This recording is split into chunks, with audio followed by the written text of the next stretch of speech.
നമസ്തേ, ഞാൻ മാലതി വാര്യർ. എൻ്റെ ചാനലാണ് കഥകളതി സാഗരം. ഒന്ന് സബ്സ്ക്രൈബ് ചെയ്യണം കേട്ടോ.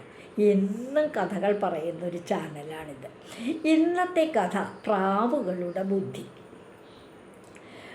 ഒരു നാട്ടിൻപുറം, നല്ലൊരു നാട്ടിൻപുറം, പ്രകൃതി സുന്ദരമായൊരു സ്ഥലം, നല്ലൊരു ക്ഷേത്രം.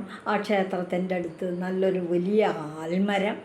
ആ ക്ഷേത്രത്തിൻ്റെ മുൻപിലൂടെ ഒരു പുഴയൊഴുകുന്നുണ്ട്. വെള്ളാരംകുന്നിലാണ് ആ ക്ഷേത്രം സ്ഥിതി ചെയ്യുന്നത്. വെള്ളാരംകുന്നിലെ പാറകൾക്ക് ഇടയിലൂടെ ഒഴുകി വരുന്ന കുന്നിപ്പുഴ, അതാണ് ആ പുഴയുടെ പേര്. ആ കുന്നിപ്പുഴയുടെ അക്കരയായിട്ടാണ് ഈ ക്ഷേത്രം, ആൽമരം. ആ ആൽമരത്തിൽ ഒരു കൂട്ടം പ്രാവുകൾ അങ്ങ് താമസിക്കുന്നുണ്ട്. ഒരുപാട് പ്രാവുകളുണ്ട് കേട്ടോ. അച്ചൻപ്രാവുണ്ട്, അമ്മപ്രാവുണ്ട്, കുട്ടിപ്രാവുകൾ ധാരാളമുണ്ട്. അങ്ങനെ ഒരുപാട് പ്രാവുകളുടെ എണ്ണമുണ്ട്. പക്ഷേ തമ്മിൽ ഒരു യോജിപ്പുമില്ല. തമ്മിത്തല്ലോട് തമ്മിത്തല്ല്, അങ്ങനെയുള്ളൊരു പ്രാവിൻ കൂട്ടം. അവിടെ അടുത്ത് തന്നെയുള്ളൊരു വയലിൽ കൊയ്ത്തൊക്കെ കഴിഞ്ഞപ്പോൾ ധാരാളം നെന്മണികൾ ആലിൻചോട്ടിൽ കറ്റ കൊണ്ടുവന്ന് വെച്ചു. എന്നിട്ടാണ് അവർ ചുമന്ന് വീട്ടിലേക്ക് കൊണ്ടുപോയത് കൃഷിക്കാർ. അപ്പോൾ അതുകൊണ്ട് അവിടെ ധാരാളം നെന്മണികൾ വീണ് കിടക്കുന്നുണ്ടായിരുന്നു. സത്യം പറഞ്ഞാൽ പ്രാവുകൾക്ക് ഒരു ദിവസമല്ല, ഒരുപാട് ദിവസം തിന്നാൻ മാത്രമുള്ള നെന്മണികൾ കിടപ്പുണ്ട്. പക്ഷേ ഇതുങ്ങൾ തമ്മിത്തല്ല് കൂടിയിട്ട് യാതൊരു വിധത്തിലും തിന്നാൻ സമ്മതിക്കില്ല. ഒരു പ്രാവ് വന്ന്, അച്ചൻപ്രാവ് വന്നിട്ടൊരു നല്ല നെന്മണി അങ്ങോട്ട് കൊത്തുമ്പോഴത്തേക്ക് അടുത്ത് വേറൊരു പ്രാവ വന്നത് തട്ടിപ്പറിച്ച് കൊത്തി മാറ്റി അത് കൊത്തിയെടുക്കാൻ നോക്കും. ഇങ്ങനെ തമ്മിത്തല്ലോട് തമ്മിത്തല്ല് ഉള്ള പ്രാവുകൾ കുറേയൊക്കെ കൊത്തി തിന്നും, കുറേയൊക്കെ പറന്നു പോവും. അങ്ങനെയൊക്കെ ജീവിച്ചു.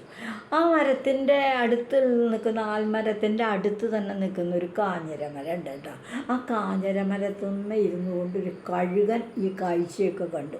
ഈ പ്രാവുകളുടെ തല്ലൂട്ടം പിടിക്കലും, ഈ നെന്മണി കൊത്തി തിന്നാൻ പോകലും, കൊത്തി ഓടിക്കലും, കൊത്തി പറക്കലും, അങ്ങും കൂട്ടം കൂടി ഒച്ചപ്പാടുണ്ടാക്കലും എല്ലാം കണ്ടുകൊണ്ട് അവിടെ ഇരിക്കുകയായിരുന്നു കഴുകന് മനസ്സിലായി, ഇവർ എണ്ണത്തിൽ കുറേ അധികമൊക്കെ ഉണ്ട് ഈ പ്രാവ്. വലിയ സമാധാനപ്രിയക്കാരാണേനും പ്രാവുകളെ പറത്തിയിട്ടാണ് മനുഷ്യർ സമാധാനം ഉണ്ടെന്ന് ആഘോഷിക്കുന്നത്. അങ്ങനെ പ്രാവുകൾ സമാധാനത്തിൻ്റെ ഒരു സന്ദേശം നൽകുന്ന പക്ഷിയാണെന്നാണ് കണക്കാക്കുന്നത്. അസൽ സമാധാനം ഇതുങ്ങളുടെ തല്ലൂട്ടം കണ്ടിട്ടുണ്ടെങ്കിൽ ഇവരൊക്കെ സമാധാനം ഉണ്ടാക്കുന്നത് എന്ന് തോന്നും. അങ്ങനെ ഈ കഴുകനൊന്ന് തീരുമാനിച്ചു, ഞാനിവരുടെ ഇടയിൽ അങ്ങോട്ട് സ്നേഹം കൂടി താമസിക്കുകയാണെങ്കിൽ എനിക്ക് പിന്നെ സുഖമല്ലേ.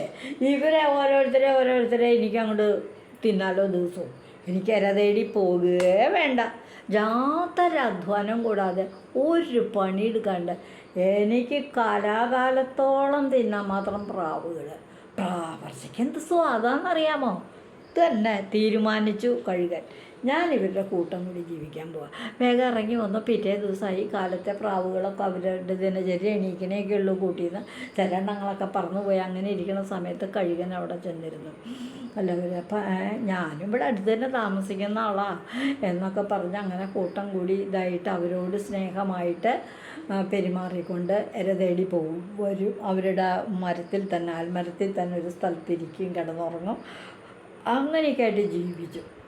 ഒരു ദിവസം ഈ കഴുകൻ പറഞ്ഞു, എനിക്ക് വയസ്സായി, എനിക്കിപ്പോൾ പതിവ് പോലെ ഇര തേടി പോകാനൊന്നും വയ്യ.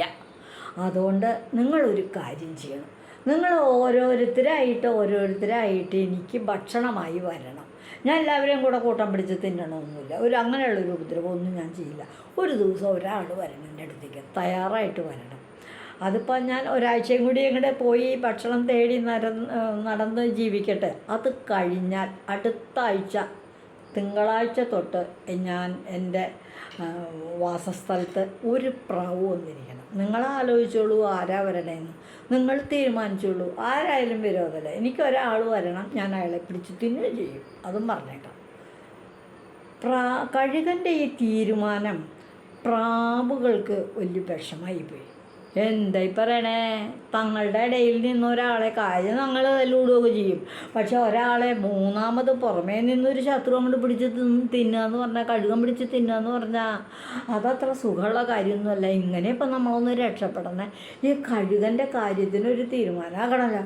എന്താ വഴി ആലോചിച്ചു. അങ്ങനെ എല്ലാവരും കൂടി സ്വകാര്യമായിട്ട് ഇങ്ങനെ ആലോചിച്ചു. കഴുകൻ ഭക്ഷണം തേടാൻ പോയി കഴിഞ്ഞപ്പോൾ എല്ലാവരും സമാധാനമായിട്ട് കൂട്ടം കൂടി വന്ന് വലിയൊരാപത്തിലാണ് നമ്മൾ വന്ന് പെട്ടേക്കണേ. ഓരോ ദിവസം നമ്മൾ ചെന്നില്ല എന്ന് വെച്ചാൽ കഴുകൻ നമ്മളെ ഒരു ദിവസം അയാൾ 10 ആളെ തന്നെ 10 നമ്മുടെ ഇടയിൽ നിന്ന് 10 പേരെ കാണണ്ടാവും.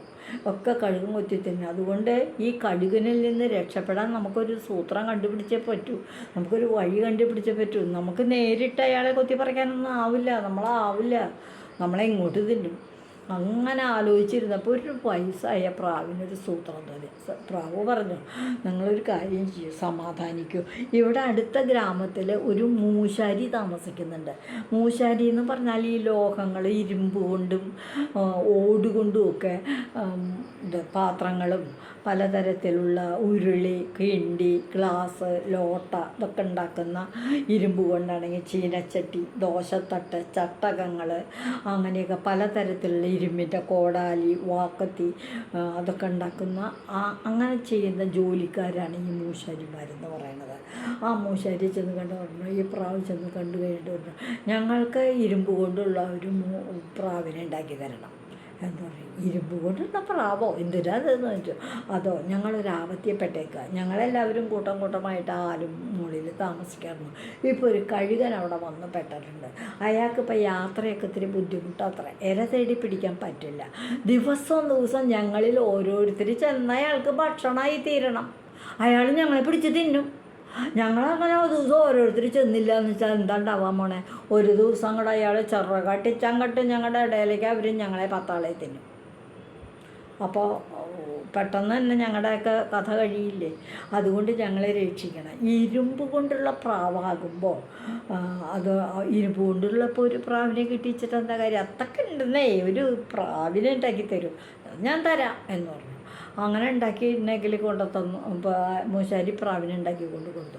അപ്പോൾ ഈ പ്രാവിൻ്റെ കഴുകൻ താമസിക്കുന്ന വാസസ്ഥലത്തിനടുത്തായിട്ട് ഇരുമ്പ് കൊണ്ടുള്ള പ്രാവിനോടുകൂടി ബാക്കി മറ്റെല്ലാ പ്രാവുകളും ഒക്കെ കൂടെ നിന്നിട്ട് തിരിച്ചറിയില്ല കേട്ടോ. ഈ പ്രാവിനെ, ഇരുമ്പ് കൊണ്ടുള്ള പ്രാവിനെ കണ്ട സാധാരണ പ്രാവിൽ നിന്നും ഒരു വ്യത്യാസമില്ല. അതേപോലെ തന്നെ അത്ര ഭംഗിയായിട്ട് പൂജാരി ഉണ്ടാക്കി കൊടുത്തേക്കണം. തിരിച്ചറിയാത്ത വിധത്തിൽ എല്ലാവരും കൂടി ചെന്നിട്ട് പറഞ്ഞു, ഞങ്ങൾക്ക് സന്തോഷമുണ്ട് അങ്ങയുടെ ഭക്ഷണമായിട്ട് വരാൻ. അപ്പോൾ ഒരു പ്രാവ് അങ്ങോട്ട് ഇറങ്ങി നിന്നിട്ടുണ്ട്, ഇന്ന് അങ്ങയുടെ ഭക്ഷണമായിട്ട് ഞാനാണ് വന്നേക്കണേ എന്ന് പറഞ്ഞ് വളരെ ശോഷിച്ച് വയസ്സായി എല്ലുന്തി മാംസമൊന്നും ഇല്ലാത്ത ഒരു പ്രാവ് അമ്മാവൻ അങ്ങോട്ട് ഇറങ്ങി നിന്നു. എന്നെ കൊത്തി തിന്നു അങ്ങ് ഭക്ഷണമാക്കി കൊടുക്കുന്നതേന്ന് പറഞ്ഞു. അപ്പോൾ കഴുകൻ നോക്കുമ്പോൾ എന്തെന്ന് നല്ല തടിച്ചു കൊഴുത്ത പ്രാവുകൾ വേറെ ഇഷ്ടം പോലെ ഉണ്ട്. ഈ ഇറച്ചിയില്ലാത്ത ഈ പ്രാവിനെ തിന്നിട്ട് എനിക്ക് വല്ലതും ആവുമോ? അങ്ങനത്തെ 10 പ്രാവിനെ തിന്ന് എൻ്റെ വിശപ്പ് മാറില്ല എന്നിങ്ങനെ മനസ്സാ വിചാരിച്ചു. ചുറ്റുമൊക്കെ ഒന്ന് നോക്കിയപ്പോൾ നല്ല മുട്ട കൊഴുത്ത് മിരുത്തൊരു പ്രാവ് നിൽക്കണു. ഇതിനെ തന്നെ തിന്നാം, എന്താപ്പം തിന്നാൽ എന്ന് കരുതി, നല്ല പ്രാവ് എന്ന് കരുതിയിട്ട് കഴുകൻ പെട്ടെന്ന് ഇറങ്ങി പ്രാവുകളുടെ ഇടയിലേക്ക് ഇറങ്ങി വന്നിട്ട് ഇരുമ്പ് കൊണ്ട് ഉണ്ടാക്കിയ പ്രാവിനെ ആഞ്ഞൊരു കൊത്ത് കഴുത്തിൽ തന്നെ. രക്തം വരണ ഞരമ്പുകൾ അവിടെയല്ലേ. അപ്പോൾ രക്തം അങ്ങോട്ട് കുടിക്കാനായിട്ട് നോക്കുമ്പോൾ എന്താ, രക്തം കിട്ടിയില്ല എന്ന് മാത്രമല്ല, തൻ്റെ കൊമ്പുകൾ അങ്ങോട്ട് ഇരുമ്പിൽ കൊണ്ടിട്ട് 2 പിളർന്നു. അസല് വേദന, കഴുകന് സഹിക്കാൻ വയ്യാത്ത വേദന. ഇതെത്തത് ഈ പ്രാവിൻ്റെ കഴുത്തിന്. അങ്ങനെ വിട്ടാൽ പറ്റില്ല ഈ പ്രാവിനെ. ഒന്നുകൂടെ ആഞ്ഞുകുത്തി, അതുപോലെ തന്നെ വേദന. എന്തിനു പറയണു, കഴുകൻ്റെ കൊമ്പ് കൊത്തി ഇരുമ്പ് പ്രാവിനെ കൊത്തി അങ്ങോട്ട് ഒടിഞ്ഞ് നുറുങ്ങിപ്പോയി. പിന്നെ ഇനിയിപ്പോൾ പ്രാവുകളെ കൊത്തി തിന്നാൻ പറ്റുമോ? ഒന്നുമില്ല, സാധിച്ചില്ല. പ്രാവുകളൊക്കെ സന്തോഷത്തോടെ പറന്നുപോയി. ഏരെയൊന്നും കിട്ടാണ്ട് കഴുകൻ ആ കൂട്ടിൽ തന്നെ കിടന്നു, അതിൻ്റെ ചോട്ടിൽ തന്നെ കിടക്കുകയും ചെയ്തു, അവിടെ തന്നെ കിടന്ന് ജീവിച്ചു. ഇതാണ് ഇന്നത്തെ കഥ. പ്രാവുകളുടെ ബുദ്ധി. ആ പ്രാവുകൾ ബുദ്ധിയുള്ള ജീവികളാണ്. അവർ ബുദ്ധിപൂർവം പ്രവർത്തിച്ച് മൂശാരിയുടെ അടുത്ത് ചെന്ന് തങ്ങളുടെ അപകടത്തിൽ നിന്ന് തങ്ങളുടെ ശത്രുവിനെ വീഴ്ത്തണത് ഏത് വിധത്തിലാണ് എന്നാലോചിച്ച് അതിനുള്ള സൂത്രം കണ്ടുപിടിച്ച് സഹായം അഭ്യർത്ഥിച്ചതിന് പ്രതിവിധി അവർ കണ്ടെത്തി പിടിച്ചു. അതുകൊണ്ട് അവരുടെ ജീവൻ രക്ഷപ്പെട്ടു. അതാണ് ഇന്നത്തെ കഥ, പ്രാവുകളുടെ ബുദ്ധി. ഇതുവഴി വന്നാലും ഇത്തിരി നേരമിരുന്നാലും കഥകൾ കേട്ടാലും കളിയായി പറയും കഥയാണേ, കാര്യം പറയും കഥയാണേ. ഈ കഥകൾ കേട്ടിട്ട് നിങ്ങളുടെ വീട്ടിലെ കുട്ടികൾക്ക് പറഞ്ഞു കൊടുക്കൂ, അയൽപ്പക്കത്തെ കുട്ടികൾക്ക് പറഞ്ഞു കൊടുക്കൂ. കുട്ടികൾക്ക് കഥ കേൾക്കാനൊക്കെ വലിയ ഇഷ്ടമാണ് കേട്ടോ. ഇല്ല അത് വെറുതെ വിചാരിക്കല്ലേ. ഇതൊന്ന് സബ്സ്ക്രൈബ് ചെയ്യണേ ഈ ചാനൽ. നന്ദി.